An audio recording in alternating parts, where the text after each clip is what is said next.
Vladimir Putin has warned NATO countries they risk Putin nuclear has war. made his darkest and most specific threats yet about using nuclear weapons against says the a West. Russian missile hit near where he and the Greek There have been prime minister further were Russian meeting. attacks on Ukrainian The cities. annexation of Crimea in 2014. Now all this is part of trying to make Russia great again.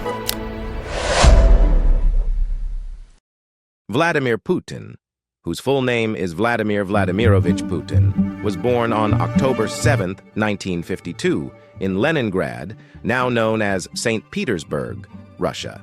He is a former Russian intelligence officer and a politician who served as the president of Russia twice, from 1999 to 2008 and from 2012 to the present. He also served as the country's prime minister in 1999 and from 2008 to 2012. Early career, Vladimir Putin pursued a degree in law at Leningrad State University. During his time there, he was mentored by Anatoly Sobchak, a prominent reform politician during the Perestroika era. After completing his studies, Putin worked as a foreign intelligence officer for the KGB for 15 years, including 6 years in East Germany. He retired from active KGB service in 1990 with the rank of lieutenant colonel and returned to Russia to become Leningrad State University's pro-rector. In this role, he oversaw the institution's external relations.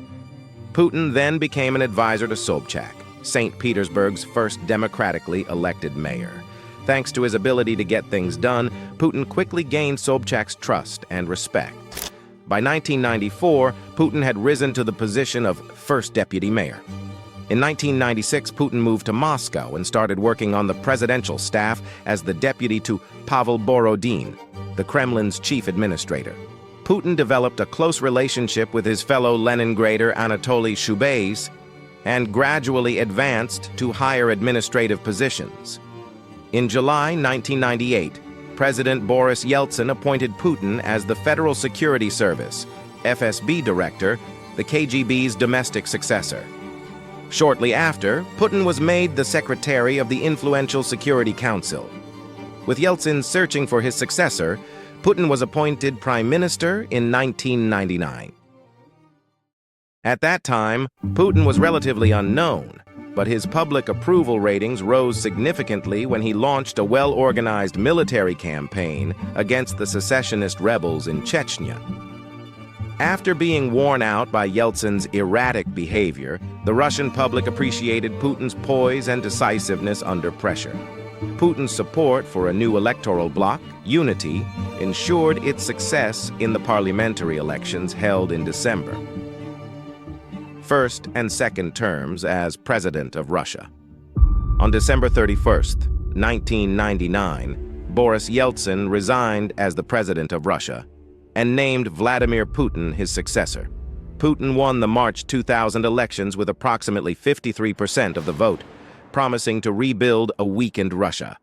As the president, his primary objectives were to end corruption and establish a strongly regulated market economy. Upon taking office, Putin quickly consolidated power in Russia's 89 regions and republics, restructuring them into 7 new federal districts, each led by a representative.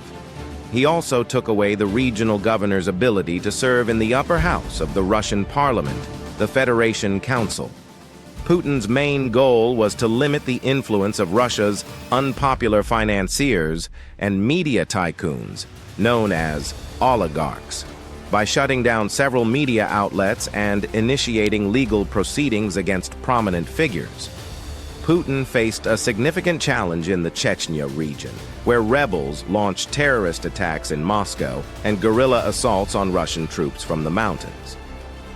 Putin declared the military campaign over in 2002, but casualties continued to rise. Putin opposed U.S. President George W. Bush's decision in 2001 to abandon the 1972 anti-ballistic missile treaty.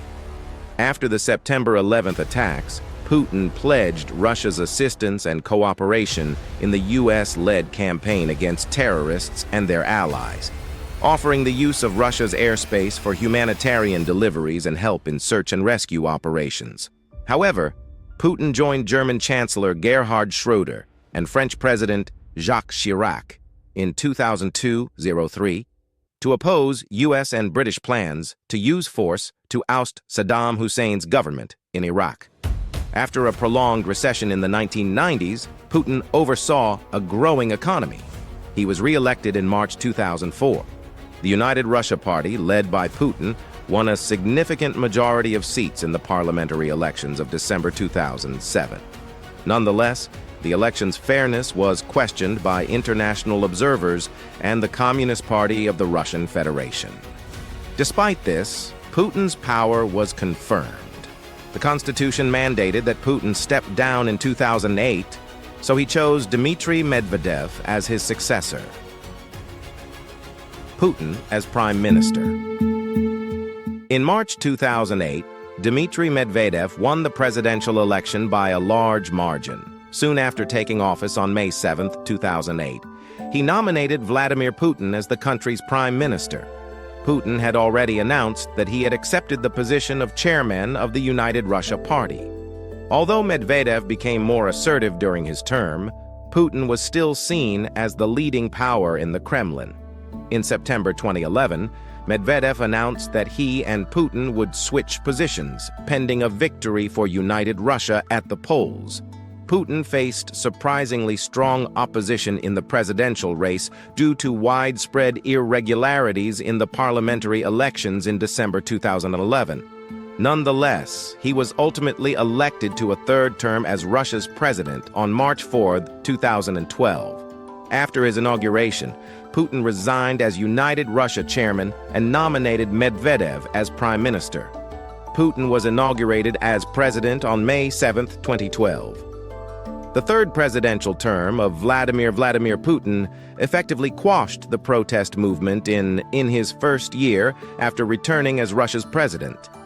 He oversaw the imprisonment of opposition figures and labeled non-governmental organizations receiving foreign funding as foreign agents. Relations with the United States became strained in June 2013 when Edward Snowden, a former National Security Agency contractor, sought asylum in Russia after leaking information about secret NSA operations. Putin allowed Snowden to stay in Russia because he ceased harming U.S. interests. Tensions escalated further in August 2013, following chemical weapon attacks near Damascus, Syria. While the United States considered military intervention in the Syrian civil war, in a New York Times editorial, Putin called for caution. Eventually, American and Russian officials negotiated an agreement to dismantle Syria's chemical weapons stockpile. In December 2013, marking the 20th anniversary of Russia's post-Soviet constitution, Putin ordered the release of around 25,000 prisoners. Additionally, he pardoned Mikhail Khodorkovsky, the former Yukos oil conglomerate leader who had been in jail for over 10 years on charges widely considered politically motivated outside of Russia. Vladimir Putin has warned NATO countries they risk Putin nuclear has war. made his darkest and most specific threats yet about using nuclear weapons against says a the West. Russian missile hit near where he... In February 2014, Ukraine experienced a significant political upheaval when President Viktor Yanukovych was ousted following prolonged protests, leading to his flight to Russia. Vladimir Putin, refusing to acknowledge the legitimacy of the interim Kyiv government, sought parliamentary approval to send Russian forces to Ukraine, citing the protection of Russian interests. By early March 2014, Russian military and pro-Russian groups had effectively seized control of Crimea, a Ukrainian autonomous republic with a majority ethnic Russian population. On March 16th, a referendum in Crimea resulted in a vote to join Russia. This action prompted Western nations to impose travel bans and asset freezes on Putin's close associates.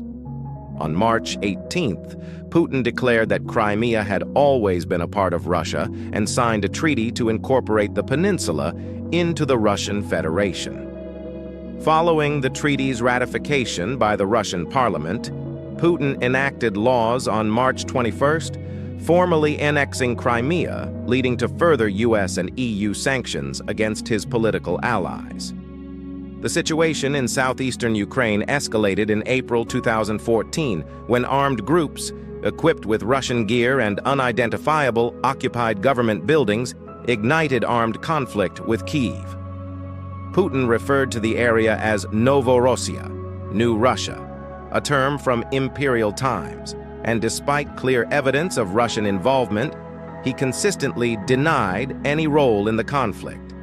On July 17, 2014, Malaysia Airlines flight MH17 crashed in eastern Ukraine, with solid indications a Russian-made missile from rebel-held territory downed it. This incident led to stricter sanctions from Western countries, exacerbating Russia's economic downturn amid falling oil prices. NATO reported over 1,000 Russian troops fighting in Ukraine during ceasefire talks in Minsk, Belarus, on September 5th. Although the ceasefire reduced the intensity of the conflict, it didn't halt the violence, with pro-Russian rebels continuing to push back Ukrainian forces in the ensuing months. Ukraine crisis. On February 12, 2015, Putin met with other world leaders in Minsk to approve a 12-point peace plan aimed at ending the fighting in Ukraine. Although fighting slowed for a while, the conflict began in the spring. By September 2015, the United Nations, UN, estimated that some 8,000 people had been killed and 1.5 million had been displaced as a result of the fighting. On September 28, 2015, in an address before the UN General Assembly, Putin presented his vision of Russia as a world power capable of projecting its influence abroad while painting the United States and NATO as threats to global security. 2 days later, Russia became an active participant in the Syrian civil war when Russian aircraft struck targets near the cities of Homs and Hama. Although Russian defense officials stated that the airstrikes were intended to target troops and material belonging to the Islamic State in Iraq and the Levant, the actual focus of the attacks seemed to have been on opponents of the Syrian president and Russian ally Bashar al-Assad. Silencing critics and actions in the West on February 27, 2015, Boris Nemtsov, a prominent Russian opposition leader, was tragically assassinated near the Kremlin. This occurred shortly after he criticized Russia's involvement in Ukraine. Nemtsov's death added to a series of assassinations and suspicious deaths of those critical of Vladimir Putin. In January 2016, a British public inquiry implicated Putin in the 2006 murder of Alexander Litvinenko, a former Federal Security Service (FSB) officer who had defected to the UK and spoken out against the Russian government's ties to organized crime. Litvinenko was poisoned with polonium-210 in a London hotel. The UK sought the extradition of 2 suspects, but Russia denied their involvement, and one, Andrei Lugovoy, had gained parliamentary immunity as a Duma member. Alexei Navalny, an opposition activist known for his role in the 2011 protest movement, was repeatedly jailed on charges his supporters deemed politically motivated. Despite finishing second in the 2013 Moscow mayoral race, his Progress Party was excluded from subsequent elections on technicalities.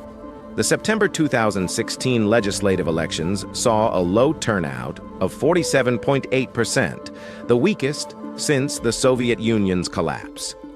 This voter apathy was attributed to Putin's implementation of managed democracy, where elections' outcomes seemed predetermined. Despite numerous irregularities reported by observers, Putin's United Russia Party claimed victory. Navalny's party was barred from participating due to registration issues, and Nemtsov's Parnas party received less than 1% of the vote. By 2016, Putin's involvement had significantly influenced the Syrian conflict. Concurrently, evidence suggested that Russia was engaging in a broad hybrid warfare campaign to destabilize Western democracies. This campaign included cyber warfare and cyber crime, recalling Cold War-era Soviet tactics. Russian jets frequently breached NATO airspace in the Baltic, and Ukraine suffered major cyber attacks on its power grid. Ukrainian President Petro Poroshenko reported over 6,000 cyber intrusions in 2 months, linking them to Russian security services. In Montenegro, as the government prepared to join NATO, a foiled plot aimed to assassinate Prime Minister Milo Djukanovic and establish a pro-Russian government. Montenegrin prosecutors revealed a conspiracy involving nationalist Serbs, pro-Russian fighters from eastern Ukraine, and purportedly 2 Russian intelligence agents orchestrating the coup. Vladimir Putin and Barack Obama. In the lead-up to the 2016 U.S. presidential election, the Democratic Party and its presidential nominee, Hillary Clinton, were targeted by a series of high-profile hacking attacks. Computer security experts linked these attacks to Russian intelligence services. In July 2016, WikiLeaks released thousands of private emails, prompting the FBI to investigate Russia's efforts to influence the election. This investigation also probed potential links between these efforts and Donald Trump's Republican presidential campaign.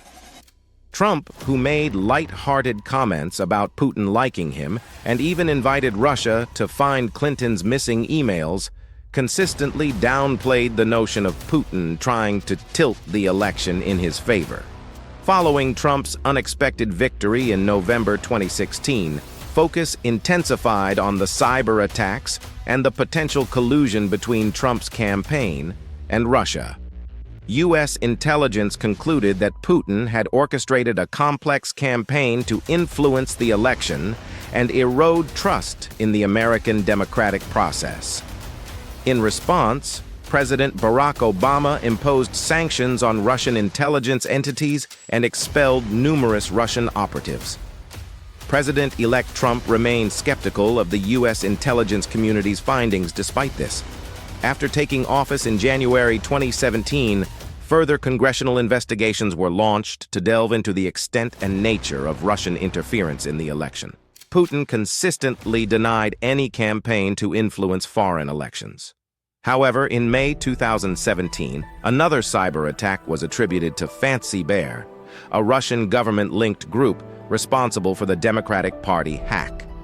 During the second round of the French presidential election, featuring centrist Emmanuel Macron and far-right candidate Marine Le Pen, a significant leak of internal communications, termed Macron leaks, emerged online just before a media blackout on election-related news. Le Pen, who had previously received Kremlin-linked financial support and advocated ending sanctions imposed after Russia annexed Crimea, lost the election to Macron, who secured nearly twice as many votes. Vladimir Putin. Putin's foreign moves appeared to produce significant dividends at home, as his popular approval rating consistently remained above 80% despite Russia's sluggish economy and endemic government corruption. Low oil prices and Western sanctions compounded an already grim financial outlook as foreign investors remained reluctant to put their capital at risk in a land where personal ties to Putin were seen as more important than the rule of law. Even after Russia emerged from 7 consecutive quarters of recession, wages and consumer spending remained stagnant in 2017. These and other domestic problems seemed to do little to dent Putin's image. Among those expressing concern for such issues in opinion polls, blame was often affixed to Putin's prime minister, Dmitry Medvedev.